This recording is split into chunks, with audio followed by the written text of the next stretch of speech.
Local election ಮೈತ್ರಿ ವಿಚಾರದಲ್ಲಿ ಕಾದು ನೋಡುತ್ತಾ ಜೆಡಿಎಸ್. ದೋಸ್ತಿ ಬಗ್ಗೆ ಬಿಜೆಪಿ ತೀರ್ಮಾನಕ್ಕೆ ಬಿಡ್ತಾರಾ ದಳಪತಿ? ಮೆಟ್ರೋ ದರ ಹೆಚ್ಚಳಕ್ಕೆ ತೇಜಸ್ವಿ ಸೂರ್ಯ ಕೆಂಡಾಮಂಡಲ.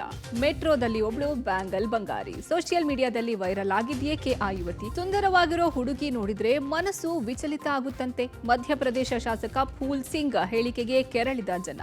ತಮಿಳುನಾಡಿನ ಎಐಎಡಿಎಂಕೆ ಪಕ್ಷದಿಂದ ಪ್ರಣಾಳಿಕೆ ಬಿಡುಗಡೆ. ಮಹಿಳೆಯರಿಗಷ್ಟೇ ಅಲ್ಲ, ಪುರುಷರಿಗೂ ಫ್ರೀ ಬಸ್ ಘೋಷಣೆ. ಶತಾಯುಷಿ ಮಾಜಿ ಸಚಿವ ಭೀಮಣ್ಣ ಖಂಡ್ರೆ ನಿಧನ. 1.5 ಲಕ್ಷಕ್ಕೆ ಮಾರಾಟ ಆಯಿತು ಬನ್ನೂರು ಕುರಿ. ಈ ಎಲ್ಲ ಅಪ್ಡೇಟ್ ಅನ್ನ ನೋಡ್ತಾ ಹೋಗೋಣ ಕರ್ನಾಟಕ ಟಾಪ್ 20ಯಲ್ಲಿ. ಹಿಂದೂ ಹೋರಾಟಗಾರ ಪುನೀತ್ ಕೆರೆಹಳ್ಳಿ ಮತ್ತು ಬೆಂಬಲಿಗರನ್ನ ಆನೇಕಲ್ ತಾಲೂಕಿನ ಬನ್ನೇರುಘಟ್ಟ ಪೊಲೀಸರು ವಶಕ್ಕೆ ಪಡೆದಿದ್ದಾರೆ. ಇತ್ತೀಚೆಗೆ ಬೆಂಗಳೂರು ಹೊರವಲಯದಲ್ಲಿ ಅಕ್ರಮ ಬಾಂಗ್ಲಾ ವಲಸಿಗರ ವಿರುದ್ಧ ಕಾರ್ಯಾಚರಣೆ ನಡೆಸಿದ್ದ ಹಿಂದೂ ಕಾರ್ಯಕರ್ತರು ಬನ್ನೇರುಘಟ್ಟ ಪೊಲೀಸ್ ಠಾಣೆ ಮತ್ತು ಬೇಗೂರು ಠಾಣೆ ವ್ಯಾಪ್ತಿಯಲ್ಲಿ ಕಾರ್ಯಾಚರಣೆ ನಡೆಸಿ ಅಕ್ರಮವಾಗಿ ಆಧಾರ್ ಮತ್ತು ಪ್ಯಾನ್ ಕಾರ್ಡ್ಗಳನ್ನು ಪಡೆದಿದ್ದನ್ನ ಬಯಲಿಗೆಳೆದಿದ್ರು. ಇದು ರಾಷ್ಟ್ರ ರಕ್ಷಣಾ ಪಡೆಯ ಕಾರ್ಯಾಚರಣೆ ಎಡಪಂಥೀಯರ ಕಣ್ಣು ಕೆಂಪಾಗಿಸಿತ್ತು. ಸರ್ಕಾರದ ಮೇಲೆ ಎಡಪಂಥೀಯರ ಒತ್ತಡದಿಂದ ವಶಕ್ಕೆ ಪಡೆದಿದ್ದಾರೆಂದು ಹಿಂದೂ ಸಂಘಟನೆ ಕಾರ್ಯಕರ್ತರು ಆರೋಪಿಸಿದ್ದಾರೆ. ಹಿಂದೂ ಕಾರ್ಯಕರ್ತರ ವಶಕ್ಕೆ ಪಡೆದ ಮಾಹಿತಿ ತಿಳಿಯುತ್ತಿದ್ದಂತೆ ಠಾಣೆ ಮುಂಭಾಗದಲ್ಲಿ ಹಿಂದೂ ಕಾರ್ಯಕರ್ತರು ಜಮಾವಣೆಗೊಂಡು ಪ್ರತಿಭಟನೆ ನಡೆಸಿದರು. ಜನವರಿ 1ರಂದು ಬಳ್ಳಾರಿಯ ಜನಾರ್ದನ್ ರೆಡ್ಡಿ ಮನೆ ಮುಂಭಾಗದಲ್ಲಿ ನಡೆದ ಬ್ಯಾನರ್ ಗಲಭೆ ಖಂಡಿಸಿ ಬಿಜೆಪಿಯಿಂದ ಬಳ್ಳಾರಿಯಲ್ಲಿ ಪ್ರತಿಭಟನಾ ಸಮಾವೇಶ ನಡೆಸಲಾಯಿತು. ನಗರದ ಎಪಿಎಂಸಿ ಯಾರ್ಡ್ನಲ್ಲಿ ನಡೆದ ಸಮಾವೇಶದಲ್ಲಿ ಬ್ಯಾನರ್ ಗಲಭೆ ಹಾಗೂ ಕಾಂಗ್ರೆಸ್ ಕಾರ್ಯಕರ್ತ ರಾಜಶೇಖರ್ ಕೊಲೆ ಪ್ರಕರಣವನ್ನು ರಾಜ್ಯ ಸರ್ಕಾರ ಸಿಬಿಐ ತನಿಖೆಗೆ ಕೊಡಬೇಕು, ಪ್ರಕರಣದ ರೂವಾರಿ ಬಳ್ಳಾರಿ ನಗರದ ಶಾಸಕ ನಾರಾ ಭರತ್ ರೆಡ್ಡಿಯನ್ನು ಕೂಡಲೇ ಬಂಧಿಸಬೇಕು ಅಂತ ಒತ್ತಾಯಿಸಿ ಸಮಾವೇಶದಲ್ಲಿ ರಾಜ್ಯ ಸರ್ಕಾರದ ವಿರುದ್ಧ ಬಿಜೆಪಿ ನಾಯಕರು ಹರಿಹಾಯ್ದರು. ಸಮಾವೇಶದಲ್ಲಿ ಬಿಜೆಪಿ ರಾಜ್ಯಾಧ್ಯಕ್ಷ ಬಿವೈ ವಿಜಯೇಂದ್ರ, ವಿಧಾನಸಭೆ ವಿಪಕ್ಷ ನಾಯಕ ಆರ್ ಅಶೋಕ್, ವಿಧಾನ ಪರಿಷತ್ ವಿಪಕ್ಷ ನಾಯಕ ಛಲವಾದಿ ನಾರಾಯಣಸ್ವಾಮಿ, ಬಸವರಾಜ ಬೊಮ್ಮಾಯಿ, ಗೋವಿಂದ ಕಾರಜೋಳ, ಜನಾರ್ದನ ರೆಡ್ಡಿ, ಶ್ರೀರಾಮುಲು ಸೇರಿದಂತೆ ರಾಜ್ಯದ ಹಲವು ಬಿಜೆಪಿ ನಾಯಕರು ಭಾಗಿಯಾಗಿದ್ದರು. ಈ ಸಮಾವೇಶ ಶ್ರೀರಾಮುಲು ರಕ್ಷಣೆಗೋಸ್ಕರವಾಗಿ ಸಮಾವೇಶ ಅಂತ ತಿಳ್ಕೊಂಡಿದ್ದಾರೆ. ಜನಾರ್ದನ ರೆಡ್ಡಿ ರಕ್ಷಣೆಗೋಸ್ಕರವಾಗಿ ಸಮಾವೇಶ ಅಂದ್ಕೊಂಡಿದ್ದಾರೆ. ನಾನು ಕಾಂಗ್ರೆಸ್ ನಾಯಕರಿಗೆ ಹೇಳ್ತಾ ಇದ್ದೀನಿ, ಈ ಶ್ರೀರಾಮುಲು ರಕ್ಷಣೆಗೋಸ್ಕರವಾಗಿ ಸಮಾವೇಶ ಅಲ್ಲ, ಜನಾರ್ದನ ರೆಡ್ಡಿ ರಕ್ಷಣೆಗೋಸ್ಕರವಾಗಿ ಸಮಾವೇಶ ಅಲ್ಲ. ಇವತ್ತು ವಿಜಯನಗರ ಜಿಲ್ಲೆ, ಬಳ್ಳಾರಿ ಜಿಲ್ಲೆ, ಕರ್ನಾಟಕಗೋಸ್ಕರವಾಗಿ ರಕ್ಷಣೆ ಸಲುವಾಗಿ ಮುಂಬೈ ಪಾಲಿಕೆ ಎಲೆಕ್ಷನ್ ಬಿಜೆಪಿಯ ಗೆಲುವಿನ ಎಫೆಕ್ಟ್ನಿಂದಾಗಿ ರಾಜ್ಯದಲ್ಲಿ ಬಿಜೆಪಿ ಜೆಡಿಎಸ್ ಮೈತ್ರಿ ಬಗ್ಗೆ ದಳಪತಿಗಳು ಎಚ್ಚರಿಕೆ ಹೆಜ್ಜೆ ಇಟ್ಟಿದ್ದಾರೆ. ಜಿಬಿಎ ಸ್ಥಳೀಯ ಸಂಸ್ಥೆಗಳ ಚುನಾವಣೆಯಲ್ಲಿ ಏಕಾಂಗಿ ಸ್ಪರ್ಧೆ ಎಂದಿದ್ದ ಜೆಡಿಎಸ್ನಿಂದ ಈಗ ಮೈತ್ರಿ ಆಯ್ಕೆ ಓಪನ್ ಎನ್ನುವ ಸಂದೇಶ ರವಾನೆಯಾಗಿದೆ. ಖುದ್ದು ಕೇಂದ್ರ ಸಚಿವ ಕುಮಾರಸ್ವಾಮಿಯಿಂದ ಮೈತ್ರಿಗೆ ಮುಕ್ತವಾಗಿದ್ದೇವೆ ಎಂಬ ಮಾತು ಬಂದಿದೆ. ನಿನ್ನೆ ಜೆಡಿಎಸ್ ಕಚೇರಿಯಲ್ಲಿ ನಡೆದ ಜಿಬಿಎ ಸಭೆಯಲ್ಲಿ ಬಿಜೆಪಿ ಮೈತ್ರಿ ಬಗ್ಗೆ ಮೊದಲು ನಿರ್ಧಾರ ಮಾಡಲಿ, ಆಮೇಲೆ ನಾವು ನಿರ್ಧಾರ ಮಾಡೋಣ ಅಂತ ಸಭೆಯಲ್ಲಿ ತೀರ್ಮಾನ ಆಗಿದೆ. ಇತ್ತ ಮೈತ್ರಿ ಬಗ್ಗೆ ಹೈಕಮಾಂಡ್ ತೀರ್ಮಾನವೇ ಅಂತಿಮ ಅಂತ ರಾಜ್ಯ ಬಿಜೆಪಿ ನಾಯಕರು ಹೇಳ್ತಾ ಇದ್ದಾರೆ. ಬಿಜೆಪಿ ಹೈಕಮಾಂಡ್ ಒಪ್ಪಿಗೆ ಸಿಕ್ಕರೆ ಮಾತ್ರ ಮೈತ್ರಿನ, ಇಲ್ಲದೆ ಹೋದರೆ ಏಕಾಂಗಿ ಸ್ಪರ್ಧೆ ಜೆಡಿಎಸ್ಗೆ ಅನಿವಾರ್ಯನಾ ಎಂಬ ಪ್ರಶ್ನೆ ಉದ್ಭವ ಆಗಿದೆ. ನಿನ್ನೆಯ ಸಭೆಯಲ್ಲಿ ಮೈತ್ರಿ ವಿಚಾರದಲ್ಲಿ ಆತುರದ ನಿರ್ಧಾರ ಬೇಡ, ಏಕಾಂಗಿಯಾಗಿ ನಾವು ಹೋದರೆ ಬೆಂಗಳೂರಿನಲ್ಲಿ ಹೆಚ್ಚು ಸ್ಥಾನ ಗೆಲ್ಲುವುದು ಕಷ್ಟ ಸಾಧ್ಯ, ಹೀಗಾಗಿ ಮೈತ್ರಿ ಆಯ್ಕೆ ನಾವು ಮುಕ್ತವಾಗಿ ಇಟ್ಕೊಳ್ಳೋಣ, ಮೈತ್ರಿ ಬಗ್ಗೆ ಬಿಜೆಪಿ ನಾಯಕರೇ ಮೊದಲು ತೀರ್ಮಾನ ಮಾಡಲಿ, ನಂತರ ನಾವು ನಿರ್ಧಾರ ಮಾಡೋಣ, ಬಿಜೆಪಿ ಹೈಕಮಾಂಡ್ ಜೊತೆ ಮಾತಾಡಿ ಮೈತ್ರಿ ಬಗ್ಗೆ ಅಂತಿಮ ನಿರ್ಧಾರ ಮಾಡೋಣ ಅಂತ ಅಭಿಪ್ರಾಯ ವ್ಯಕ್ತವಾಗಿದೆ. ನಮ್ಮ ಮೆಟ್ರೋ ದರ ಏರಿಕೆ ಮಾಡಲು ಮುಂದಾಗಿರುವ ಬಿಎಂಆರ್ಸಿಎಲ್ ಹಾಗೂ ರಾಜ್ಯ ಸರ್ಕಾರದ ವಿರುದ್ಧ ಸಂಸದ ತೇಜಸ್ವಿ ಸೂರ್ಯ ಕಿಡಿಕಾರಿದ್ದಾರೆ. ಬೆಂಗಳೂರು ಮೆಟ್ರೋ ದೇಶದಲ್ಲಿ ದುಬಾರಿ ಮೆಟ್ರೋ ಆಗಿದೆ. ಸಾಮಾನ್ಯ ಜನ ಮೆಟ್ರೋ ಬಳಸದ ರೀತಿ ಆಗಿದೆ. ದೆಹಲಿ, ಚೆನ್ನೈ, ಕೊಚ್ಚಿಯಲ್ಲಿ 10 ಕಿಲೋಮೀಟರ್ ಓಡಾಡುವ ದುಪ್ಪಟ್ಟು ಆಗಿದೆ. ಬಿಎಂಆರ್ಸಿಎಲ್ 5% ದರ ಹೆಚ್ಚು ಮಾಡುವುದಕ್ಕೆ ಹೊರಟಿದ್ದು ರಾಜ್ಯ ಸರ್ಕಾರ ಹಾಗೂ ಬಿಎಂಆರ್ಸಿಎಲ್ ಜನರನ್ನ ಸುಲಿಗೆ ಮಾಡುತ್ತಿದೆ ಎಂದು ಆಕ್ರೋಶ ವ್ಯಕ್ತಪಡಿಸಿದ್ದಾರೆ. ಆರೆಂಜ್ ಲೈನ್ ಮೆಟ್ರೋ 4 ವರ್ಷ ತಡವಾಗಿದ್ದು ಬಿಎಂಆರ್ಸಿಎಲ್ಗೆ ಹಿಂದೆ ಮಾಡಿರುವ ದರ ತಪ್ಪಾಗಿದೆ ಎಂದು ಕಿವಿ ಹಿಂಡುವ ಕೆಲಸ ಮಾಡಿದ್ವಿ, ತಲೆ ಕೆಡಿಸಿಕೊಳ್ಳಿಲ್ಲ. ಸಿಎಂ ಡಿಸಿಎಂಗೆ ಹೇಳ್ತೀನಿ, ಕೇಂದ್ರ ರಾಜ್ಯ ಸರ್ಕಾರ ರಾಜಕೀಯ ಮಾಡದೆ ಜನರ ಪರ ನಿಲ್ಲಬೇಕು. ಹಿಂದೆ ಸರ್ಕಾರ ಮಾಡಿರುವ ಫೇರ್ ಫಿಕ್ಸೇಷನ್ ಕಮಿಟಿ ಮಾಡಿರುವ ನಿರ್ಧಾರ ತಪ್ಪಿದೆ. ಮೆಟ್ರೋ ದರ ಏರಿಕೆ ಮಾಡ್ತೀವಿ ಎಂದು ರಾಜ್ಯ ಸರ್ಕಾರ ಮಾಡಿದ್ರೆ ಪ್ರತಿ ಮೆಟ್ರೋ ಸ್ಟೇಷನ್ ಅಲ್ಲಿ ಪ್ರತಿಭಟನೆ ಮಾಡಲಾಗುತ್ತದೆ ಎಂದು ತೇಜಸ್ವಿ ಸೂರ್ಯ ಎಚ್ಚರಿಕೆ ನೀಡಿದ್ದಾರೆ. ಬೆಂಗಳೂರು ಮೆಟ್ರೋ ಈಗಾಗಲೇ ನೆನ್ನೆ ದೇಶದಲ್ಲೇನೆ ಕಾಸ್ಟ್ಲಿಯೆಸ್ಟ್ ಮೆಟ್ರೋ ಅಂದರೆ ಬೆಂಗಳೂರು ಮೆಟ್ರೋ ಅಂತಾಗಿದೆ. ಸಾಮಾನ್ಯ ಜನ, ದಿನನಿತ್ಯ ಕೆಲಸ ಮಾಡುವಂಥ ಜನ, ಮೆಟ್ರೋ ಬಳಸುವಂಥ ಜನಕ್ಕೇನೆ ಮೆಟ್ರೋ ಬಳಸಕ್ಕೆ ಆಗದೇ ಇರುವಷ್ಟು ದುಬಾರಿ ಆಗಿದೆ. ಡೆಲ್ಲಿಯಲ್ಲಿ, ಮುಂಬೈಯಲ್ಲಿ, ಚೆನ್ನೈಯಲ್ಲಿ, ಕೊಚ್ಚಿಯಲ್ಲಿ ನೀವು 10 ಕಿಲೋಮೀಟರ್ ಟ್ರಾವೆಲ್ ಮಾಡೋದಕ್ಕೆ ಎಷ್ಟು ಖರ್ಚಾಗುತ್ತೋ ಅದೇ 10 ಕಿಲೋಮೀಟರ್ನ ಬೆಂಗಳೂರು ಮೆಟ್ರೋದಲ್ಲಿ ನೀವು ಟ್ರಾವೆಲ್ ಮಾಡಲಿಕ್ಕೆ ದುಪ್ಪಟ್ಟಾಗುತ್ತೆ. ಫೇರ್ ಫಿಕ್ಸೇಷನ್ ಕಮಿಟಿ ಹೊಸದಾಗಬೇಕು ಅನ್ನುವಂಥ ಪತ್ರವನ್ನು ರಾಜ್ಯ ಸರ್ಕಾರ, ಮುಖ್ಯಮಂತ್ರಿಗಳು, ಉಪಮುಖ್ಯಮಂತ್ರಿಗಳು ತಕ್ಷಣ ಆದೇಶ ಮಾಡಿ ಮಾಡಿಸಬೇಕು. ಇದು ನಮ್ಮ ಆಗ್ರಹ. ನಮ್ಮ ಮೆಟ್ರೋದಲ್ಲಿ ನಡೆದ ಘಟನೆಯೊಂದು ಸಾಮಾಜಿಕ ಜಾಲತಾಣಗಳಲ್ಲಿ ವೈರಲ್ ಆಗಿದೆ. ಬಣ್ಣ ಇಷ್ಟಪಟ್ಟ ಸಹ ಪ್ರಯಾಣಿಕಳಿಗೆ ಹುಡುಗಿಯೊಬ್ಬಳು ತನ್ನ ಬಳೆಯನ್ನೇ ನೀಡಿರುವ ಘಟನೆ ನಡೆದಿದೆ. ಮಹಿಳೆ ಈ ಸನ್ನಿವೇಶವನ್ನು ಸಾಮಾಜಿಕ ಜಾಲತಾಣದಲ್ಲಿ ಪೋಸ್ಟ್ ಮಾಡಿದ್ದು, ಹುಡುಗಿಯ ದಯಾಗುಣಕ್ಕೆ ನೆಟ್ಟಿಗರಿಂದ ವ್ಯಾಪಕ ಮೆಚ್ಚುಗೆ ವ್ಯಕ್ತವಾಗಿದೆ. ಮೆಟ್ರೋ ಪ್ರಯಾಣದ ವೇಳೆ ರಿತು ಜೋನ್ ಎಂಬುವವರ ಪಕ್ಕವೇ ಕುಳಿತಿದ್ದ ಹುಡುಗಿಯ ಕೈಯಲ್ಲಿ ಚಿನ್ನದ ಬಳೆಗಳನ್ನ ಗಮನಿಸಿದ್ದಾರೆ. ಬಹಳ ಇಷ್ಟವಾದ ಕಾರಣ ಅಂತಹದ್ದೇ ಬಳೆಯನ್ನ ಮಾಡಿಸಿಕೊಳ್ಳಲು ಅದರ ಫೋಟೋ ತೆಗೆದುಕೊಳ್ಳಬಹುದೇ ಎಂದು ಆಕೆಯನ್ನ ಕೇಳಿದ್ದಾರೆ. ಆಕೆ ತನ್ನ ಕೈಗಳಲ್ಲಿದ್ದ ಬಳೆಯನ್ನೇ ತೆಗೆದು ನನಗೆ ನೀಡಿದ್ದಳು. ಇದರ ವಿನ್ಯಾಸವನ್ನ ಚೆನ್ನಾಗಿ ಅರ್ಥ ಮಾಡಿಕೊಳ್ಳಲು ಅಕ್ಕ ಸಾಲಿಗನಿಗೆ ಇದು ನೆರವಾಗಬಹುದು ಎಂದಳು.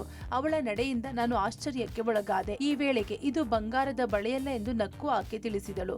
ಆಕೆಗಿರುವ ದಯಾಗುಣದ ನೆನಪಿಗಾಗಿ ಆ ಬಳೆಯನ್ನ ನಾನು ಸ್ವೀಕರಿಸಿದೆ. ಮೆಟ್ರೋದಲ್ಲಿನ ಎಲ್ಲಾ ಸನ್ನಿವೇಶಗಳು ಕೆಟ್ಟದಾಗಿರಲ್ಲ, ಕೆಲವು ಬಹಳ ಸುಂದರವಾಗಿರುತ್ತವೆ ಎಂದು ಮಹಿಳೆ ಬರೆದುಕೊಂಡಿದ್ದು ಪೋಸ್ಟ್ ಜೊತೆಗೆ ಬಳೆಯ ಫೋಟೋವನ್ನು ಲಗತ್ತಿಸಿದ್ದಾರೆ. ವಿಧಾನ ಪರಿಷತ್ನ ಸದಸ್ಯ ಸಿಟಿ ರವಿ ಹಾಗೂ ಎಸ್ಎಲ್ ಭೋಜೇಗೌಡರಿಗೆ ಪ್ರತಿಷ್ಠೆಯ ಕಣವಾಗಿ ತೀವ್ರ ಕುತೂಹಲ ಮೂಡಿಸಿರುವ ಚಿಕ್ಕಮಗಳೂರು ಡಿಸಿಸಿ ಬ್ಯಾಂಕ್ ಚುನಾವಣಾ ಫಲಿತಾಂಶ. ಕಳೆದೊಂದು ವಾರದಿಂದ ರೆಸಾರ್ಟ್, ಪಾರ್ಟಿ, ದೇವಸ್ಥಾನ ಅಂತೇಳಿ ಫುಲ್ ಬ್ಯುಸಿ ಇದ್ದ ಮತದಾರರು ಇವತ್ತು ಬೆಳಗ್ಗೆ 9 ಗಂಟೆಯಿಂದಲೇ ಬಂದು ಮತದಾನ ಮಾಡಿದ್ದಾರೆ. ಚಿಕ್ಕಮಗಳೂರು ಪ್ರಾಥಮಿಕ ಕೃಷಿ ಪತ್ತಿನ ಸಹಕಾರ ಸಂಘದಲ್ಲಿ 32 ಮತಗಳಿದ್ದು, ಸಿಟಿ ರವಿ, ಎಸ್ಎಲ್ ಭೋಜೇಗೌಡ ಇಬ್ಬರೂ ಕೂಡ ಅಭ್ಯರ್ಥಿಗಳಾಗಿದ್ದಾರೆ. ಇಬ್ಬರು ಅವಿರೋಧ ಆಯ್ಕೆಯಾಗುವ ನಿರೀಕ್ಷೆಯನ್ನು ಹೊಂದಿದ್ರು. ಆದರೆ ಬಿಜೆಪಿ ಮುಖಂಡ ನಿರಂಜನ್ ಸ್ಪರ್ಧೆಯಿಂದ ಅಖಾಡ ರಂಗೇರಿದೆ.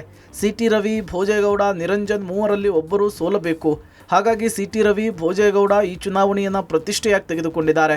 13 ನಿರ್ದೇಶಕರಿಗೆ ನಡೀತಾ ಇರುವಂತಹ ಈ ಚುನಾವಣೆಯಲ್ಲಿ ಈಗಾಗಲೇ ಕಡೂರು ಮಾಜಿ ಶಾಸಕ ಬೆಳ್ಳಿ ಪ್ರಕಾಶ್, ತರೀಕೆರೆ ಮಾಜಿ ಶಾಸಕ ಡಿಎಸ್ ಸುರೇಶ್, ಮಾಜಿ ಶಾಸಕ ದಿವಂಗತ ಎಸ್ಎಲ್ ಧರ್ಮೇಗೌಡರ ಮಗ ಸೋನಾಲ್ ಸೇರಿ 8 ಜನ ಅವಿರೋಧವಾಗಿ ಆಯ್ಕೆಯಾಗಿದ್ದಾರೆ.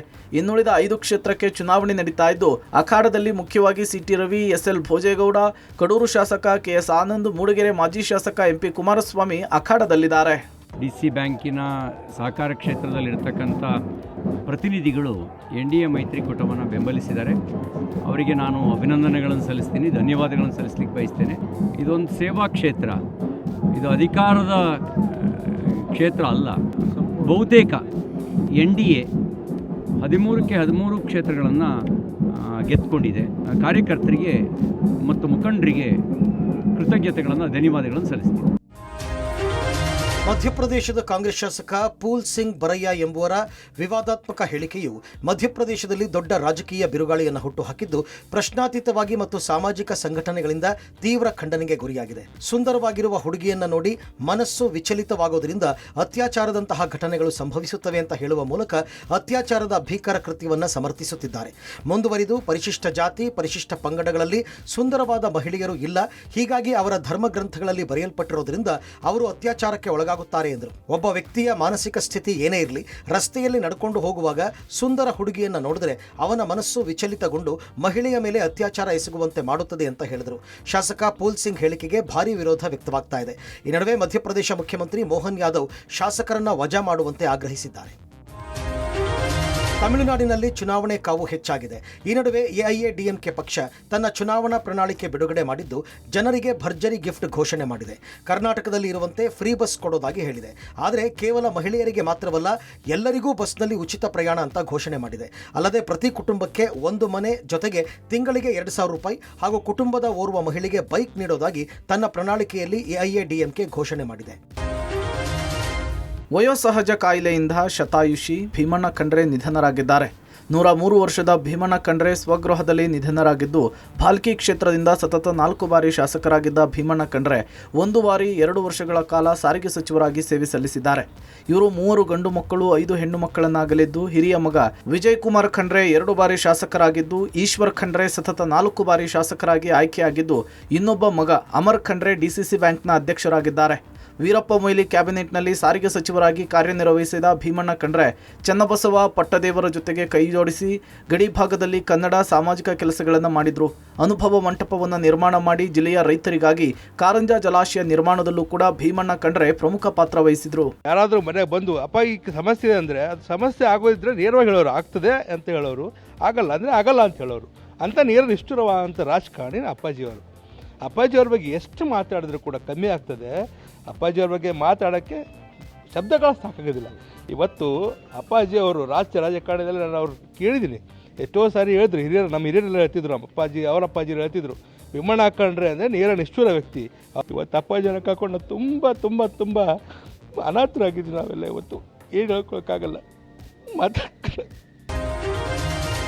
ಮಂಡ್ಯ ಜಿಲ್ಲೆಯ ಮಳವಳ್ಳಿ ತಾಲೂಕಿನ ಕಿರುಗಾವಲು ಗ್ರಾಮದಲ್ಲಿ 11 ತಿಂಗಳ ಬಂಡೂರು ಕುರಿಯನ್ನ 1,35,000 ರೂಪಾಯಿ ದಾಖಲೆಯ ಮೊತ್ತಕ್ಕೆ ಮಾರಾಟ ಮಾಡಲಾಗಿದೆ. ಇಲ್ಲಿನ ಯುವ ರೈತ ಉಲ್ಲಾಸ್ ಗೌಡಗೆ ಸೇರಿದ ಬಂಡೂರು ಟಗರನ್ನ ಬೆಂಗಳೂರು ಮೂಲದ ಇಂಜಿನಿಯರ್ ಹರೀಶ್ ಎಂಬುವರು ದಾಖಲೆಯ ಮೊತ್ತಕ್ಕೆ ಖರೀದಿ ಮಾಡಿದ್ದಾರೆ. ಕುರಿ ಸಾಗಾಣಿಕೆ ಮಾಡ್ತಾ ಇದ್ದಂತಹ ಹರೀಶ್ ಬಂಡೂರು ತಳಿಯನ್ನ ಅಭಿವೃದ್ಧಿಪಡಿಸುವುದಕ್ಕೆ ಉಲ್ಲಾಸ್ ಬಳಿ ಬಂಡೂರು ಟಗರನ್ನ ಖರೀದಿ ಮಾಡಿದ್ರು. ಬಳಿಕ ಉಲ್ಲಾಸ್ಗೆ ಹಣವನ್ನು ಕೊಟ್ಟು ಸನ್ಮಾನ ಮಾಡಿದ್ದಾರೆ. ನಂತರ ಬಂಡೂರು ಟಗರನ್ನ ಹರೀಶ್ ಅವರಿಗೆ ಹಸ್ತಾಂತರ ಮಾಡಲಾಗಿದೆ.